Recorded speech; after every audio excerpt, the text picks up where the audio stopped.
Assalamualaikum warahmatullahi ta'ala wabarakatuh. Perkenalkan, nama saya Asad Rafiq, mahasiswa YN Madura, Prodi Pendidikan Agama Islam. Jadi pada kesempatan kali ini saya akan menjelaskan salah satu kaidah fikih, yaitu al-umur bimaqasidiyah, bahwa segala perbuatan itu tergantung pada niatnya. Jadi di dalam segala perbuatan, di dalam segala amalan kita itu harus menyertakan niat. Mengapa? Karena tujuan niat itu atau fungsi dari niat itu untuk membedakan mana itu perbuatan ibadah dan juga mana perbuatan adat atau kebiasaan. Contohnya itu seperti mandi. Mandi itu ada mandi ibadah dan juga ada mandi adat atau kebiasaan. Contoh mandi yang wajib itu atau mandi perbuatan itu, contohnya seperti mandi yang orang itu diwajibkan untuk mandi besar, begitu. Maka di dalam mandi wajib atau mandi besar itu, orang tersebut itu wajib menyertakan niat dan juga yang mana tujuannya itu untuk membedakan mana yang perbuatan ibadah dan juga mana perbuatan adat. Nah, contoh mandi adat itu seperti yang kita lakukan dalam kehidupan sehari-hari, yakni mandi seperti mandi kecil.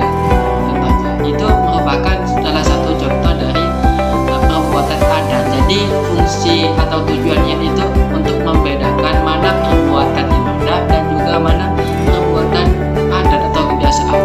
Dari kaidah ini muncul beberapa cabang kaidah. Yang pertama yaitu la sawabun illa binniyati, bahwa tidak ada pahala kecuali dengan niat. Jadi di dalam segala perbuatan kita dalam kehidupan sehari-hari atau dalam amalan kita sehari-hari itu harus menyertakan niat. Mengapa? Karena agar di dalam perbuatan tersebut, agar yang mana tujuannya itu untuk mendapatkan pahala, begitu.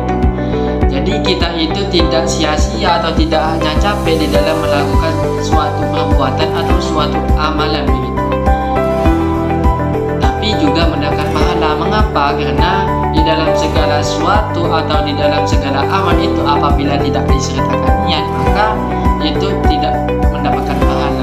Jadi la sawabu, itu tidak mendapatkan pahala.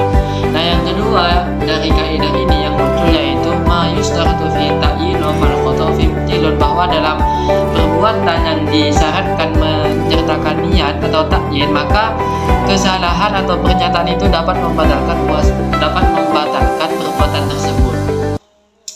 Contohnya itu apa? Ketika seseorang itu melaksanakan sholat, yang mana di dalam sholat itu wajib menyertakan niat.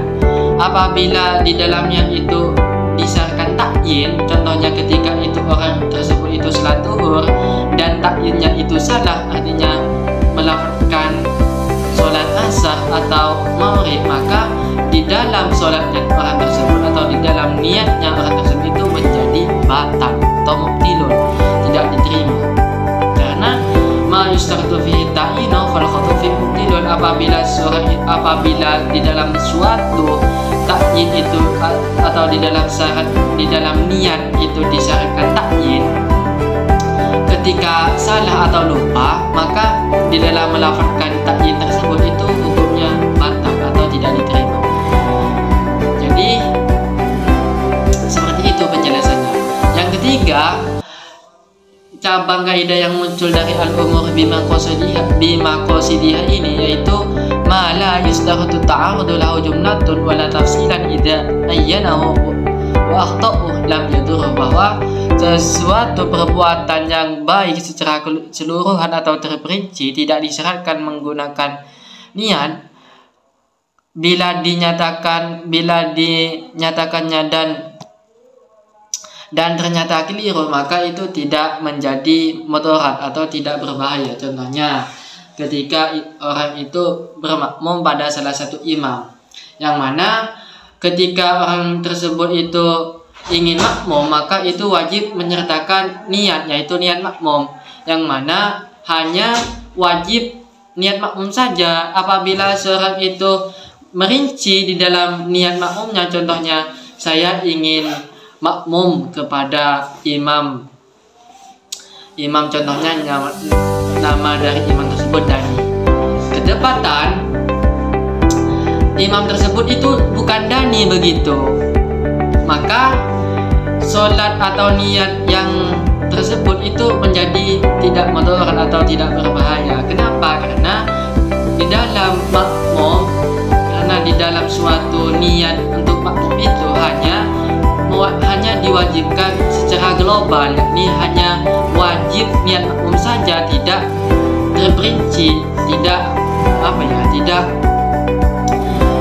diwajibkan saya makmum kepada imam fulan begitu, hanya secara global, yakni secara universal begitu. Mungkin hanya itu yang bisa saya sampaikan mengenai kaidah dari al